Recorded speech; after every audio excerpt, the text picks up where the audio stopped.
Okay, we're all set for the next session. We're going to do a deeper dive into a specific activity, and we're going to focus on semiconductors. And so once again, we're going to have a presentation by the OECD followed by a panel discussion. So it's my pleasure to invite my colleague Jian Beng, a senior policy analyst at the Center for Entrepreneurship, to give us a little bit of an introduction on semiconductors.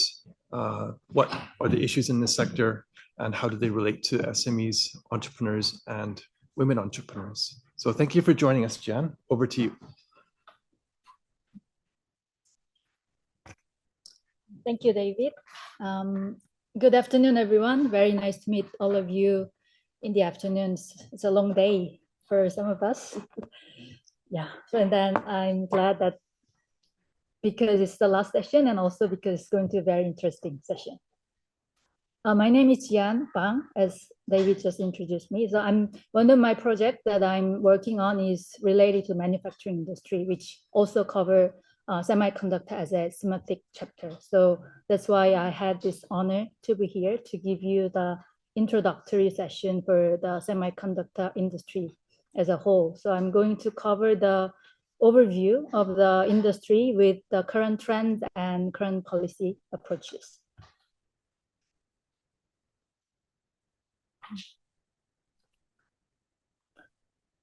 The semiconductor is usually called the brain of modern electronics and technology. It's because if you think about every electrical devices, then semiconductors are in it. So cars, phones, computers, or medical devices, or even from all those complicated national level security system also has the chips in it. So that's why it is called the brains. And that is why this chips is driving the innovation and also economic growth so far. So if you see the figure on your left side, then you can see the growth rate of the semiconductor and also the total revenue.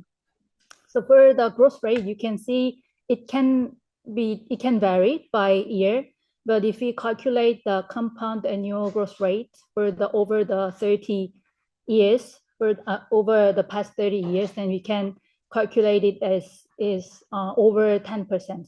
So to be exact, it's 10.7%, which is nearly double the growth rate of the general economy, which is 5%. So that means the semiconductor industry is growing as twice as fast as compared to the general economy.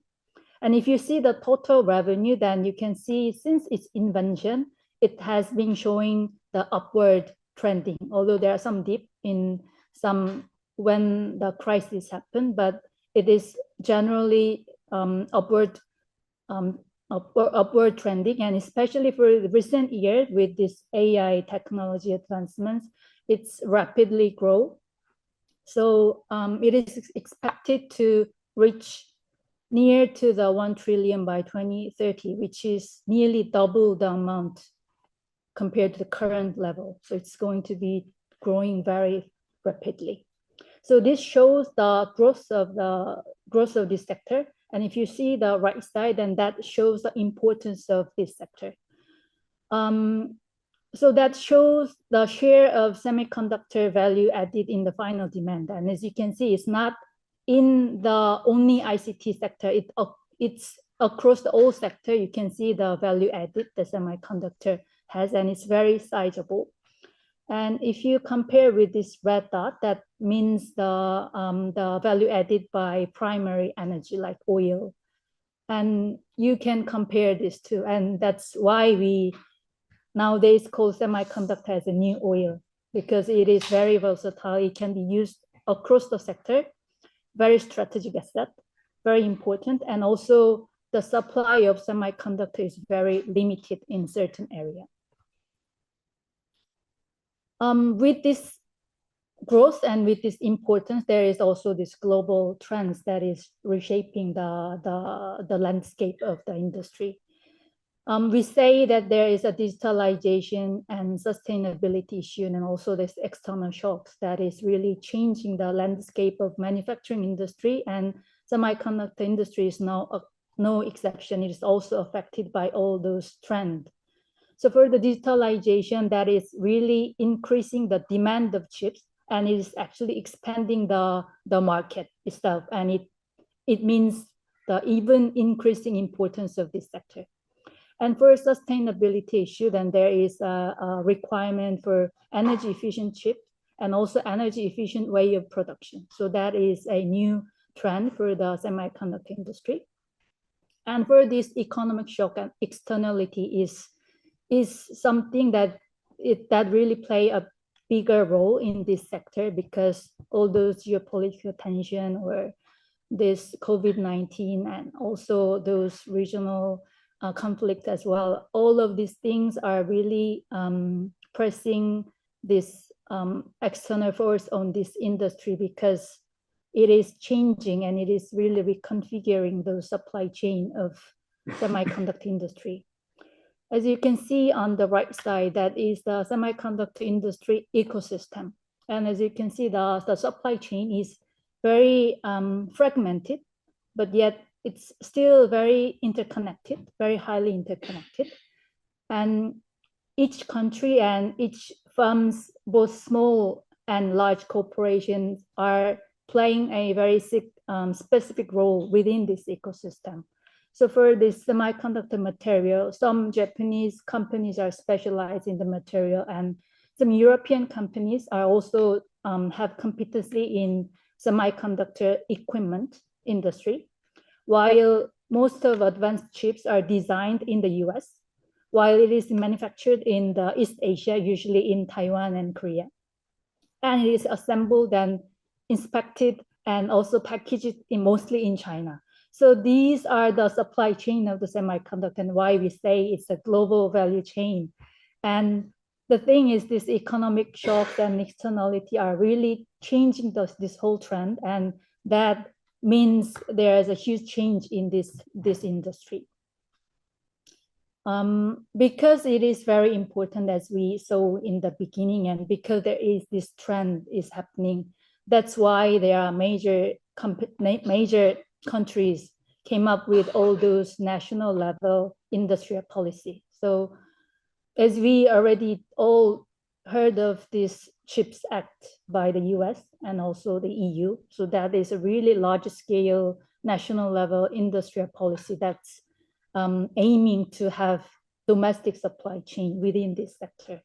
So they have this legislation and very strategic support, along with direct subsidy for those companies which establish their domestic supply chain within their territory. So that is the approach that this major country, US and EU, are taking.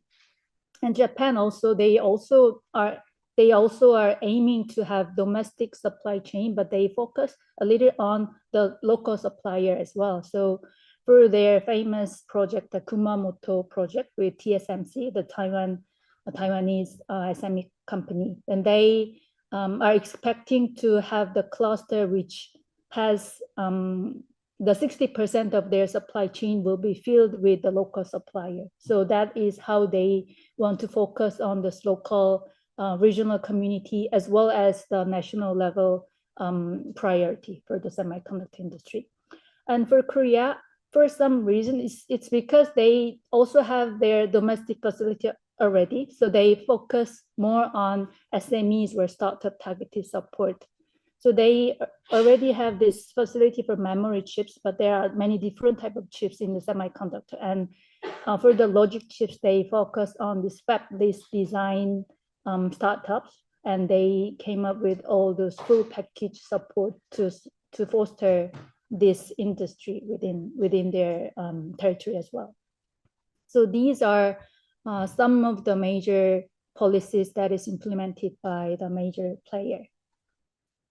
And because of those global trends, and also because of this national approach, we can see that there will be challenges and opportunity for this sector, of course.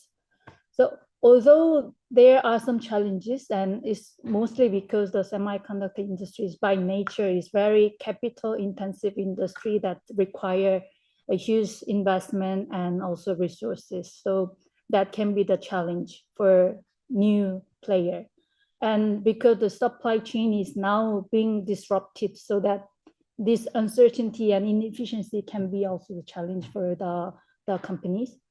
And because it's very fast changing and very fast developing country, the industry, so it's always there's issue of talent shortages as well.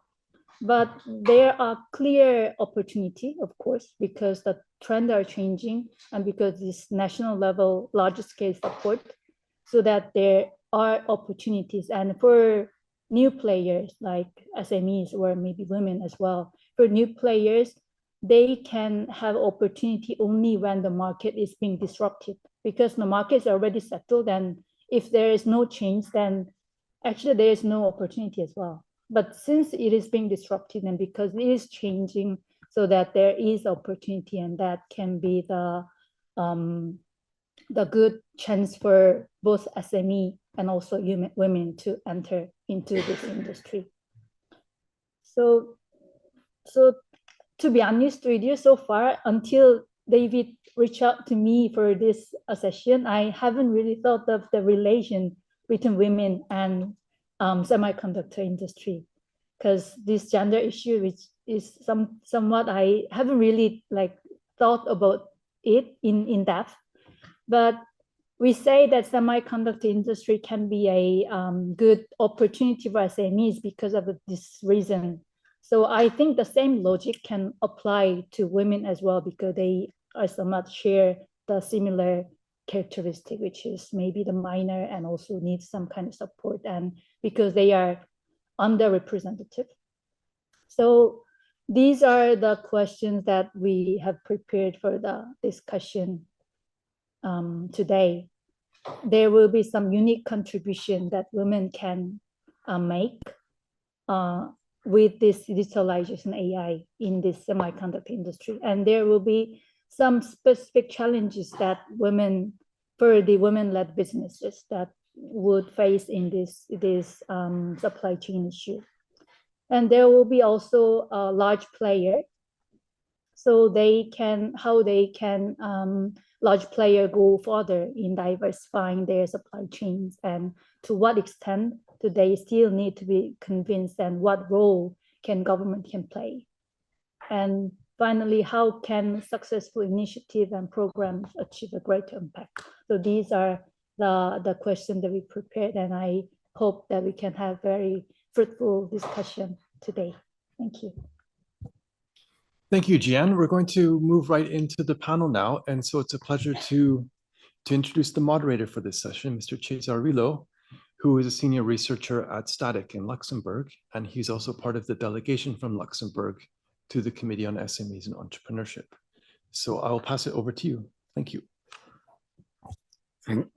Thank you, David. It's my pleasure to be here to moderate this session. It's quite interesting to be in the middle between the semiconductor, the sector that we know matters a lot, and the gender, and having the panelists with us that are into this sector with strong knowledge. I'm sure this is going to be a marvelous discussion. Who are the panelists here? I'll start from Madame Lisa Dolan, Vice President of Supply Chain Strategy at Alom Technology Corporation. And with us online, we have Mr. Clay Atkinson, Director of Supplier Diversity and Inclusion Program at Intel Corporation, and Sabina Chofu, Associate Director, International Tech UK, that are with us. I would like you to present yourself first, quickly understand who you are, what's your experience in the field, and starting from the present, please. Thank you, everyone. My name's Lisa Dolan, and I'm a unicorn in the room. We're a woman-owned business. We are in manufacturing, and we also support the semiconductor industry. And so at ALOM, what we do are global supply chain services. We start with supply chain execution. We do light contract manufacturing, and we do 3PL plus services. And we're operating out of 19 locations globally today. And we're headquartered in Silicon Valley. I will say we started 28 years ago with an SBA loan, and it does take capital, and and it does take financing. And I'm very honored to be chosen to be on this panel. Thank you. We'll start with Sabina Chofu. Yes, thank you. Thank you so much. Great to be here. Thanks for the invitation. I'm Sabina Chofu. I lead the international policy and trade work at Tech UK. Tech UK is the trade association of the UK tech sector. We represent 1,100 companies from very small to very large, looking at both the manufacturing technology and the services and software industries as well. So everything from chips to clicks, if you want. Great to be here. Clay. Hi, everyone. Clay Atkins. I'm our director of our global supply chain Smart Diversity Inclusion program at Intel. I've been at Intel now 20 years. I've been in this role for 8 years now. Real pleasure to be here. One thing about Intel I just want to clarify too is our manufacturing is for our fabs are actually not in Asia. They're in the United States, specifically Oregon, Arizona, New Mexico, and in a few years we'll be in Ohio, and then also in Israel and in Ireland. So countries that have very high IP regulations, critical importance to us. Yes, we do some outsourced manufacturing to some of our those would say our foundry competitors. And our assembly test factories that are in Asia. But just to be clear on that, we these great programs that I think Gian discussed, brought up earlier, we're expanding our manufacturing in the United States and in Europe in particular is the plan. And so very exciting time for us. Very interesting time as well, though. Thank you. So let's start with some questions to Lisa. We heard so many stories today. So different understood the importance of sector, of context, what the definition of SME is. Context matters. What are the particular challenges that women entrepreneurs face in supply chain in semiconductors, and what are the opportunities for them? Well, I'll start out by saying the opportunities are incredibly massive. It's a growing industry. It's continually changing. And I think women today need to know that they can indeed participate in the semiconductor industry at all levels. One of the challenges that I've heard multiple times is that unconscious bias. We get it on the other side, whereas automatically, even in this room, I'm a woman-owned business, yet we are perceived as being a small business that can't support the semiconductor industry. So there are SMEs out there that are larger, that are global, that have the resources, and then we just need a moment to sit at the table to explain. And I think sometimes women in this room will get it. It's not enough to be good. You've got to be better to be perceived the same. And unfortunately, that's the reality we're all kind of facing today. Clyde, you want to add something? Yeah, absolutely. And I know Alam very well and Lisa very well too. So it's a pleasure to be on the same panel with her. And we've done business together here too. So I totally understand the challenges that she just described. They're a real thing. I think overall, when you look at the larger semiconductor industry, though, it's Jean was spot on with the challenges and opportunities. The challenges, it's massive capital required to really work as a direct supplier to the actual manufacturing portion of it. So a semiconductor company, whether it's us or one of our competitors, and the reality is that probably most businesses, small businesses, regardless if they're women-owned or non. Their best opportunity is going to be as a subcontractor to one of our larger suppliers. We're a manufacturing company first and foremost. Think of us as they put us the same category as HP and Dell's, and those are our customers. Though they don't really build anything; they outsource manufacture that. We actually build the semiconductor, the chips. And so we're a B2B company. And so when we look at the opportunities and our spends, they are truly in the manufacturing space. That we have these massive suppliers, the Applied Materials and the Lambs and the Tokyo Electrons, Nikons, et cetera, that we buy, semiconductor manufacturing equipment. ASML is another one out of Netherlands there. We spend hundreds of millions of dollars just on one machine. And we have multiple of them in our fabs. That's all out there. That's pretty well known. But if you're in the semiconductor industry, but where the opportunities really are going to be at is everything from those companies need sheet metal. They need components that go into those machines. Certainly, logistics is definitely an opportunity. But I think that even the largest opportunity is in the construction space. Yes, we're expanding right now for sure, and that's definitely something. We have a new greenfield site in Ohio, and we've planned one in Eastern Germany as well in Magdeburg. But we're expanding our current locations in Ireland, and we just finished a big project in Israel recently, as an example. So those are there for the expansions, but as part of the construction piece as well, we retool all the time for the new process nodes. And when that happens, there's construction that comes in and changes, our lines and the building configurations, et cetera, whatnot, depending on what the technology, how big of a leap we're making. So if a women-owned business or any owned business does a great job, they get the opportunity and they start out and they learn how to operate in a semiconductor world, which is very, very different from anything you can imagine. The preciseness and the cleanliness is beyond comparison. I mean, just for a short example, one speck of dust will short circuit a wafer, and that wafer, we lose millions of dollars right there in one piece. It's gone.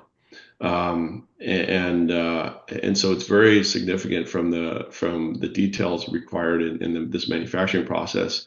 But going back to the construction piece, if a company comes in and does a good job, they could be there forever.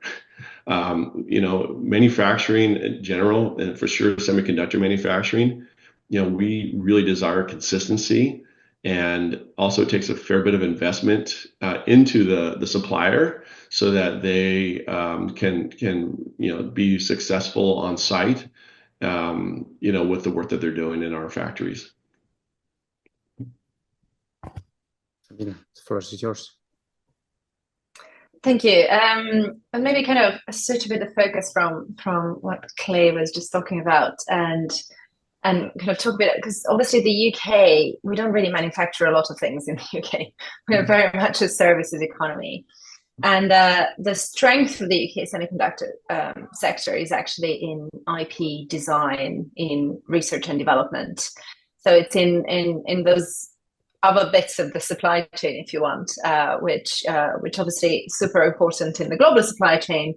But when you see the dynamics and the disruptions and the geopolitical risk that we heard about in the initial presentation, it does make the UK slightly more exposed to all of these disruptions, because it doesn't manufacture things at home, even if it participates very much in the global supply chain conversation. When it comes to women participation there, it's really interesting, because I went to my colleagues kind of looking in depth at the semiconductor sector in the UK, and I was like, I need to speak on a panel about women participation in the sector, and they're like, what women? So we have something like 88%, I think it is, of UK funded semiconductor companies are founded by teams of men. So it's not bad, it's very bad. And we've kind of worked in partnership with the government, so we tend to look at this as a kind of, it is a problem for the sector. It is a problem, I think, in general for society, that it's so non-diverse. And it's doing slightly better in terms of diversity of background, or where people come from who work in this industry. So we've got about 25% of people with an international background that work in the sector in the UK. But when it comes to women, it's still like we're 10% or less. So it's fairly low. And what we work with government on is kind of looking at solutions to what would make a difference. I think, the point that has been made before around funding remains the central point here. And similar to the SBA in the US, we have similar programs in the UK where government is kind of not only putting in some money, but also helping link to private capital where needed, and kind of connecting the founders with the money where the money is. I think there is also an element around, trade missions, again, in cooperation with the industry, where the government can support women-funded businesses to, kind of connect to the broader supply chain globally, travel to other markets, help them on the international journey, whether that's export or kind of setting up in other markets. And a big part of what we found to be actually useful, and we've done a bunch of campaigns last year, is around demystifying the industry. It tends to be obviously now it's all over the news because of the pandemic, but it tends to be a very complicated one to get your head around. So we've done quite a lot of work also with the universities and the kind of training centers around what does a job in the semiconductor industry look like? What does a business in the semiconductor industry look like? What does a small company do? What you can do in those spaces. And I think we've seen some concrete results there in terms of, more participation in the entrepreneurial part of the semiconductor industry, and not just looking for basically jobs in the established large semiconductor companies. So, these are just some ideas that we've kind of been playing with over the years. And we now have a new government in the UK, you might have heard, very keen on making sure diversity is at the center of the policy we put in place to support the semiconductor sector. So, stop there. Just to chime in there, I totally agree. The semiconductor industry definitely needs a PR campaign to talk about to better understand what how you make how you design a semiconductor from a design and architecture perspective, for sure. I mean, we have more software developers at Intel than some of the largest software companies in the world. But no one knows about that, right? I mean, that's just on the software side of things, but you're really designing, these folks and again, we're looking at workforce, not so much supplier here when we talk about that piece.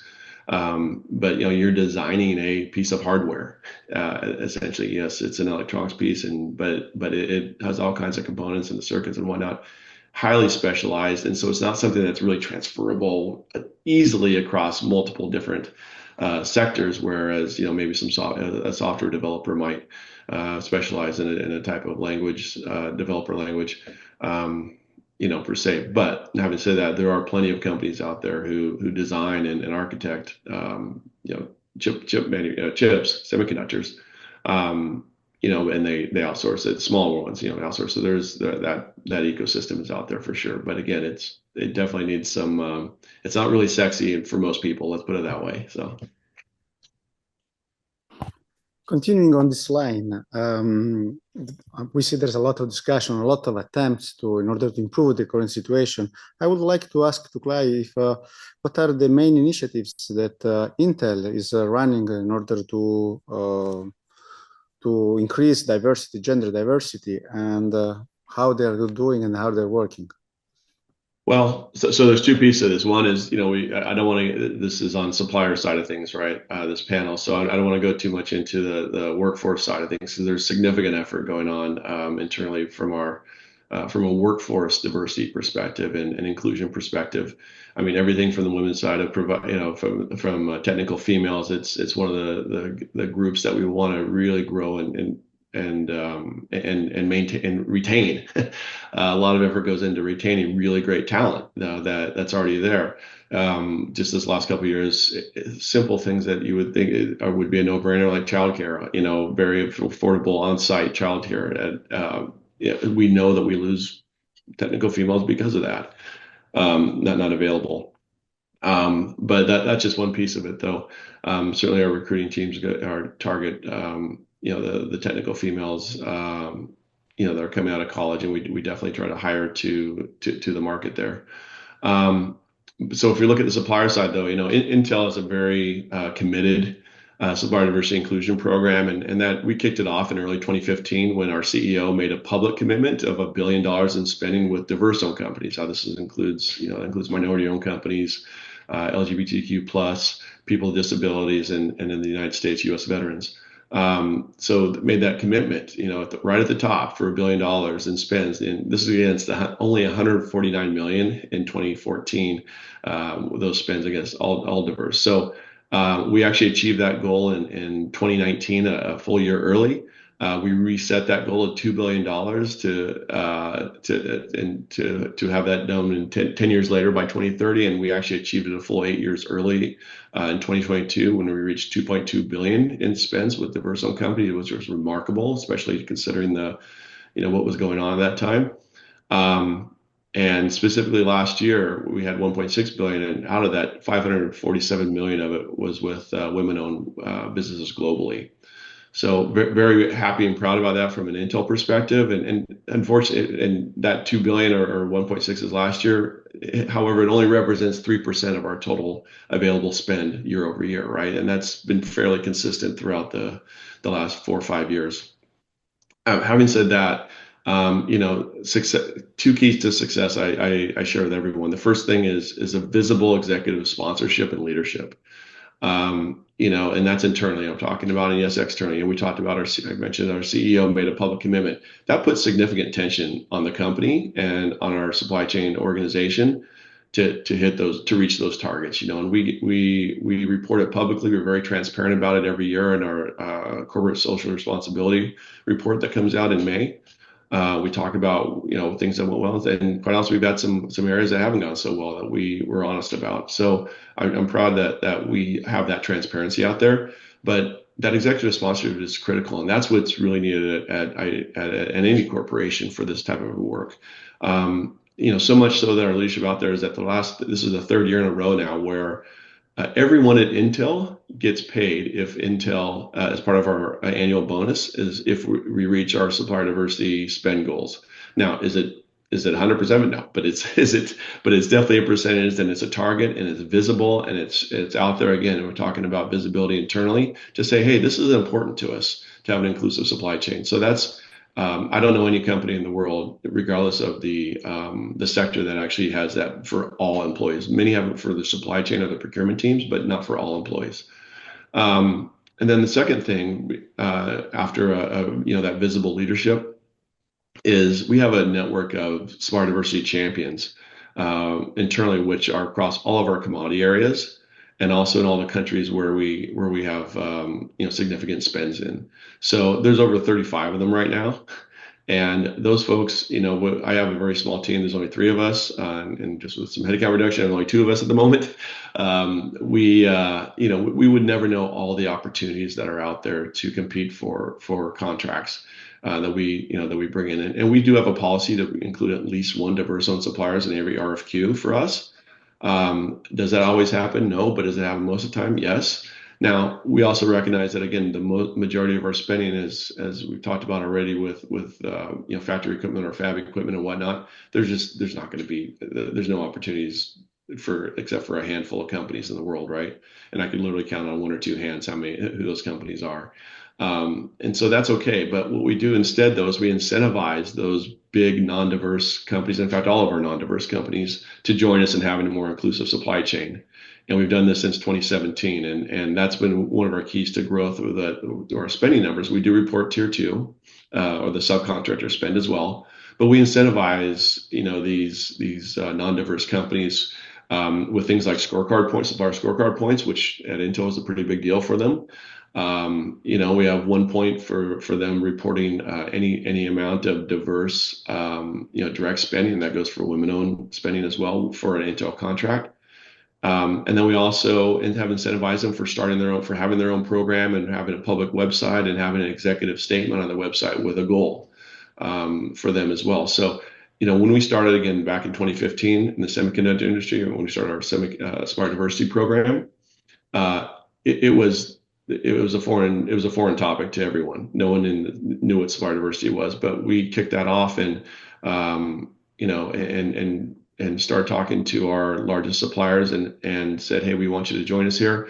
We actually started a working group with the semiconductor industry organization. It's called semi.org, and I encourage you all to check that out if you're not familiar with it.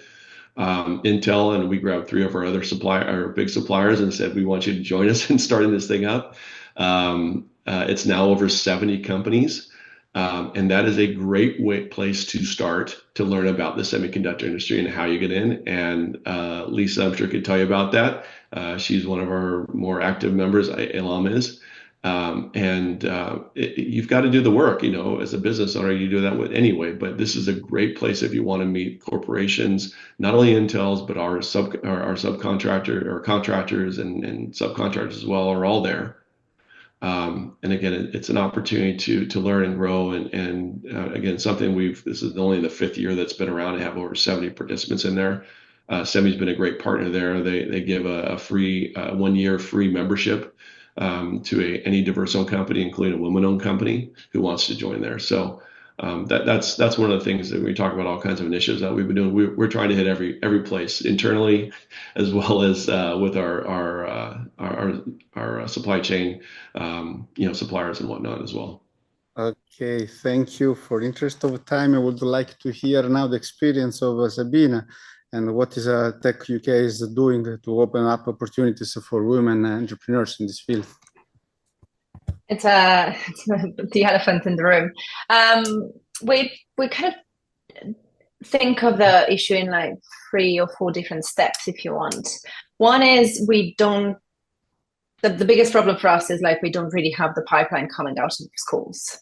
So there is an element there of kind of working with the kind of education system, with our education department, with the government, looking at like the broad issue of like girls in STEM and women in STEM and careers in that space. And so you kind of you start building the pipeline. I mean, I think it's a lot better now than it used to be, but it's nowhere near where it should be in terms of the needs of the sector kind of across the board. And I think it's semiconductors, but you can think of, tech as a whole. And I think, in all conversations we have member companies kind of across the board, the number one issue is skills, number one issue is like, and then if it's skills and then you add on top of that diversity, you just like have a giant problem to kind of solve. So I think one step is kind of the work we do with the education sector and the Department of Education around kind of girls in STEM.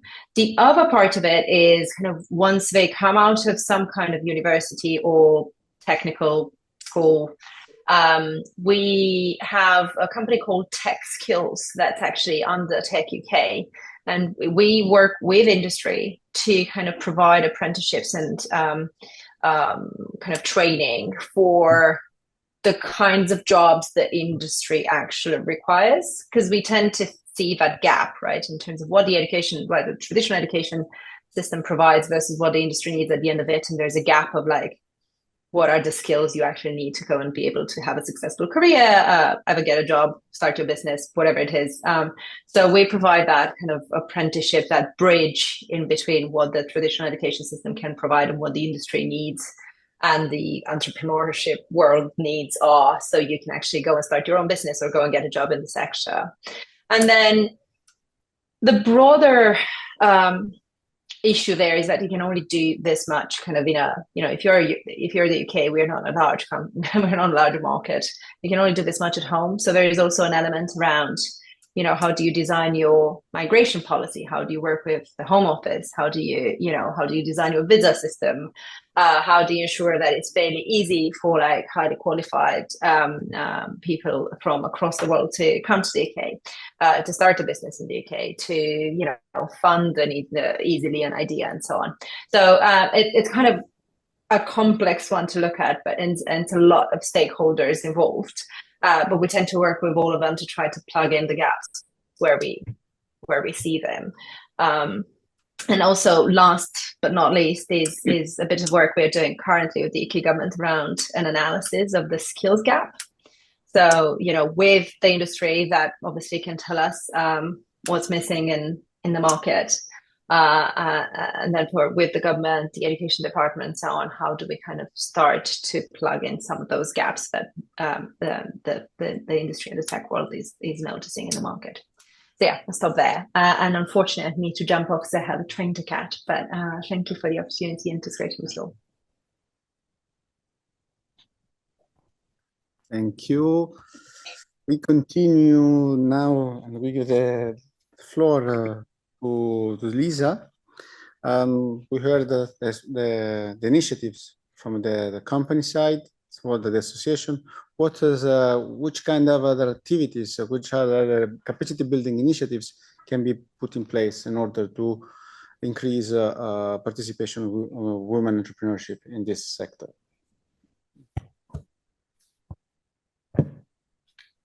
As Clay mentioned, it's a highly specialized industry, and it takes a lot of lift for any entrepreneur, especially women entrepreneurs. You need to have certain certifications. I mean, one of the first things we did as a company was become ISO certified, and it goes beyond that ISO certification. It's finding qualified and staff members. We work very closely with the universities. Of course, we're very fortunate being in the Bay Area and having top university students that we can use as pools. But it's also about becoming engaged if you are interested in the semiconductor industry, as Clay mentioned, SEMI. It's an international standards organization that sets the standards for the industry specifically. And about 5 years ago, they understood the importance of having a diversified supply chain for the semiconductor industry. It's around risk mitigation, right? So there's more than just building fabs. There's a whole infrastructure behind the semiconductor industry and supporting that industry globally. And so it's a matter of setting these standards globally amongst all of the nations for transparency. It's establishing supplier diversity programs. The semiconductor industry doesn't have the robust supplier diversity programs that, say, the automotive industry does. And there's a lot of cross-pollination and collaboration between industries in the US because semiconductors are in every product. At ALOM, we're strictly dealing with the high compliance industries. So we're in semiconductor, we're in automotive, we're in high tech, and we're in medical devices. And so again, that takes very specific talent within our organization to be able to support. And so having access to training programs. The state of California was instrumental in providing tax incentives for training programs. And so as we have different countries represented here, that's something that you should be thinking about for your women-owned programs is, can we give maybe tax incentives for training of their staff to be able to support this industry? Supply chain, especially in today's world, is all about risk mitigation. Everybody's near sourcing, not only from a risk mitigation standpoint, but also from an ESG and sustainability standpoint. It takes a lot of lift, right, to move components from one section to another section. And so being able to near source and having those talent pools and making sure that women have a seat at the table when you're establishing these policies is going to be paramount to go along with the funding that's also needed. Thank you all for your insights. I really like the point about sustainability. Statistics shows that women are probably less likely to start a business, but if they start, they're more likely to be sustainable, to be more prone to social activity, to maximize the social impact and to minimize the carbon footprint. So it's another important topic that we should look at it. I just wanted one more comment on that. At ALOM, while we are a woman-owned company, we also have our own supplier diversity program, as well as our own net zero initiatives in place. And so for us, it's all about, like you said, women-owned businesses want to give back to our communities and our environment and our world. And a rising tide brings up all. And so it's very important to us on our journey to bring others along with us. Yeah, and 100%, Lisa. And I'll add that it's required to have your ESG priorities in place to even get us started Intel as a supplier. We audit the majority of our largest suppliers for sure, because our customers want it. our requirement not only want it, they really require it from us, right? And we talked that there was one of the first topics today was around some of the minerals and whatnot that go into semiconductors. They're a very challenging supply chain for those with a lot of risk for not good stuff going on and how those things are mined. And so it's a very important. Intel does not want to have anything to do with getting those minerals and whatnot from sources that are doing the wrong thing. Thank you. We probably have time for a few questions.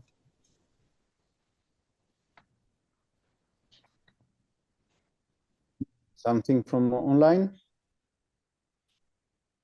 Marvelous. They have train schedules to cut.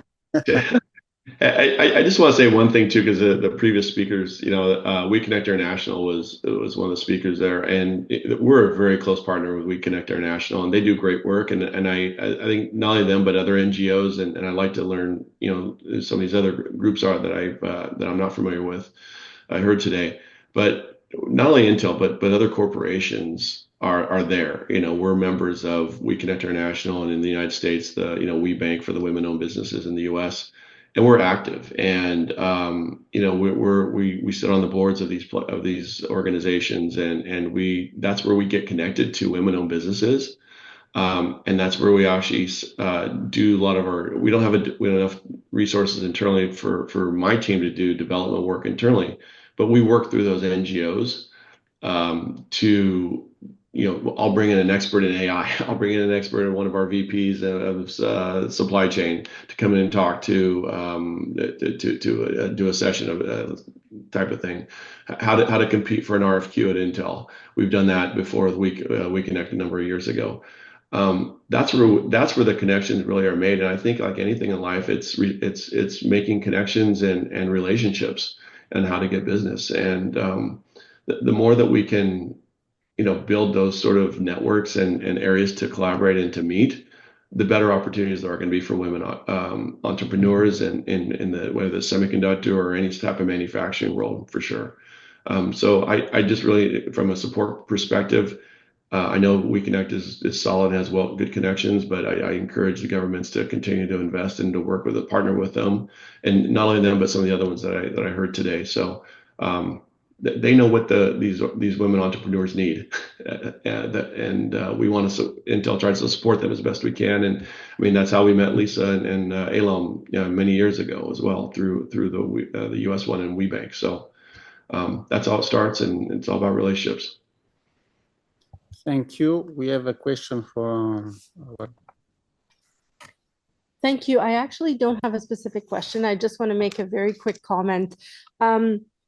I really, really appreciated the panel because we talk a lot about the issues around women entrepreneurs, but to see how it's applied in a field that is so specialized, to see that they're the same issues and in many ways the same solutions is very helpful, because we come to realize that there are commonalities both to the problems and the solutions. And if we work together, we can leverage each other's experience and expertise. And there isn't really a wall between what's happening in the manufacturing world or in other areas. So I just wanted to take the time to say thank you, because I was quite curious about this session, and to see where it landed is really fascinating. And I think I'll be taking that back and learning more about what we do in Canada, because I know we have a space around semiconductors and putting a lot of thought around it. But certainly wanted to take a moment to say thank you very much to the panel for this topic. You're welcome, and thank you for that comment. It's about access to capital. It's about getting access to the contracts. It's basic business here, everyone. It's just a different area that's specialized, and that's new visibility because of the growth opportunity that's there right now. But it's about education too, right? I mean, I could talk about what we do in our junior colleges around in the U.S. and our other to spin up for fab technicians. We have a 2-week intensive program because for fab technicians, which gets them into what's an entry-level job at Intel, but it's a significantly higher pay than any entry-level job in most industries, full benefits, et cetera, and an opportunity to grow. Again, if they do a great job there, Intel will invest in them from an education standpoint. I can tell you a number of people I personally know who Intel paid for their, master's educations, even PhDs and whatnot that started out counting screws counting screws in the warehouse. Great, thank you very much. That was a great session, and thank you to all of the panelists, and a quick round of applause. We're going to do a quick shuffle at the front here before we do a wrap-up, and just a quick remark, once we do the wrap-up, we're going to do a little family photo in the stairs in a few minutes. So I invite Nadim and Karen to come up.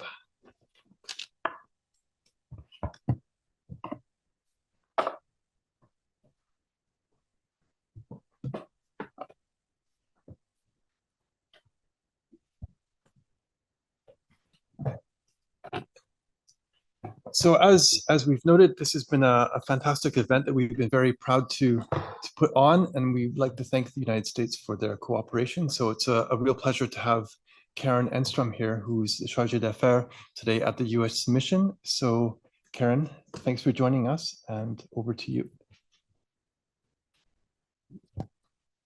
Thank you, and I hope everyone can hear me, right? So good afternoon, or my goodness, is it almost evening? So, and I hear that there are those that have to catch trains, but thank you, David, for the introduction and for your work with the U.S. mission to the OECD in organizing this very important workshop. And thank you as well to the entire OECD team, CFE, STI, and TAD, for contributing to the workshop through your data analytics and insights. Your contributions provided the evidence and tools to develop gender inclusive and sustainable policies related to SMEs, trade, and technology. And finally, a thank you to all the speakers who participated today. Your invaluable insights are critical to the policy development, implementation, and evaluation process. And as Mina Wales from the US Small Business Administration mentioned in her remarks earlier, women are leading the charge globally in innovation. And in the United States, if I may, for example, women have the highest startup rates for small businesses. Of the 33.2 million small businesses in the United States, nearly 13 million are women-owned. And these businesses generated nearly 1.8 trillion in revenue in 2023 and employ almost 10 million people, if I got that right, Mina. So women also own about 1 in 3 businesses globally, which demonstrates the tremendous potential behind investing in women entrepreneurs and ensuring their full participation in the labor market. For the United States, advancing gender equity and equality is a priority, not just domestically, but also in our foreign policy. And we aim to ensure the full participation of women and girls in all their diversity across all aspects of society, including in business. And why? This is because we understand that achieving this goal will improve everyone's economic well-being, health, and security.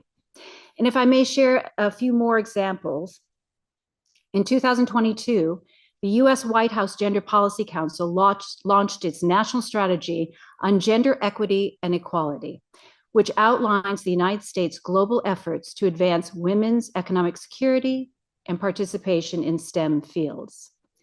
The Department of State's Academy for Women Entrepreneurs and Power Initiative, which stands for Providing Opportunities for Women's Economic Rise, are 2 additional global initiatives that we launched to support women business leaders in the United States and abroad to develop partnerships in emerging markets. These programs are helping women entrepreneurs develop the skills, acquire the resources, and strengthen the networks they need to boost their economic security. Another initiative I would like to highlight is the U.S. Department of Commerce's CHIPS Women in Construction Framework, which is supporting women entrepreneurs and business owners in advanced manufacturing and construction sectors. And related to this initiative, I would note our appreciation for the role the OECD has played over the past year, working closely with the United States and a diverse group of OECD members and non-members to create resilient, secure, and more transparent semiconductor supply chains. The OECD's expertise, evidence-based approach, and focus on like-minded, shared values make it a great partner in our ongoing efforts to support women entrepreneurs and business leaders. And I am confident that everyone who participated in this workshop today is taking away with them something new, at least I hope so, that will be useful in empowering women to start, grow, and to expand their businesses and to build partnerships worldwide. And the United States looks forward to continuing to work together with the OECD to build a more gender inclusive and sustainable business and trade environment around the world. Thank you.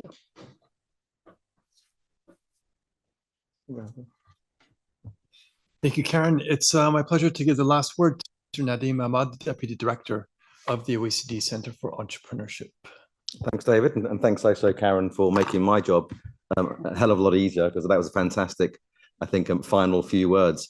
I mean, I want to say a huge thank you to all of you. I mean, certainly, I think, as Karen said, there's an awful lot that I've learned, and I think that we've collectively learned from each other, and that's the whole purpose of bringing together these types of discussions. They're going to help, I think, shape our own program of work in this area, which we've been doing for many, many years. I mean, the OECD as a whole, of course, has prioritized gender equality for at least a decade. We have a 2013 recommendation on gender equality in employment, education, and entrepreneurship. And today, of course, we discussed the entrepreneurship angle. But of course, as we saw in the conversations, the entrepreneurship angle cuts across the employment angle and the education angle. I just want to thank you, Karen, and the mission, of course, because, of course, without you, we wouldn't have been able to have this event. So thank you enormously for your support. And also thank you for colleagues from different directorates. Thank you, Jane. And of course, STI, who are not in the room at the moment, but certainly I think this was a collaboration across the OECD and making sure that we deliver more than some of our collective parts. And that's what we try to do consistently. And I'm not going to try to summarize the discussion, because I think that actually each of those sessions themselves presented a really good summary. But I want to pick up on a couple of points, I think, that are actually causes for optimism. I think that there's a lot of work that needs to be done in terms of continuing to address these inequalities, and the factors of those inequalities, the drivers of inequalities, I think are clear to all of us. We know that there are, I guess, a whole range of different reasons for disparities in the system. Sometimes it's just pure blindness, pure discrimination. And so we want to address all of those. And we have active programs of work that are looking at that. But I think that for me, there is, I think, cause to be optimistic about progress. There's been a huge amount of progress already. But when we talk about, for example, the last discussion and the advancements we're making on ESG, for example, I mean, that is a real driver of progress. We're beginning to see there's a much more explicit recognition that we need to address this in the supply chains that large companies are adopting, and they're beginning to see that working through. In fact, you gave a very good example as well, Lisa, about your own firm doing that from the mainstream, and Intel are also doing it. So I think we're seeing that development taking place. And on the trade side, I think there are also huge opportunities that are coming through from digital trade. One of the barriers that's often, I think, reflected in, I think, difficulties for women to engage in trade is just behind the border challenges. There can often be discrimination at the border, and digital trade, I think, provides a huge way of overcoming some of those physical discriminatory barriers that are often presented at the border. So there are opportunities like that in the system. But of course, there's a lot of work that needs to be done, and this is why I said that there's a connection between the three different parts of the OECD recommendation: employment, education, and entrepreneurship, because of course it does start at the employment. We need to address some of the other, I think, barriers that also filter through, and they're creating, I think, supply pressures in terms of the supply of the gender talent in the system. And the STEM, I think, is one of those areas where we do see those persistent challenges, and we have to work harder, I think, at addressing some of those inequalities. So that's what I'm going to say, because I know that we've mentioned a few times now that there are trains to be caught. I don't want to be the reason for holding up those trains and those planes, but thank you enormously. Stay tuned, because of course this will all feed into our own area of work, and I think you can judge how successful we are over the years to see how we're addressing those inequalities in the system. But we look forward to engaging with you again as we tackle this. Thank you again.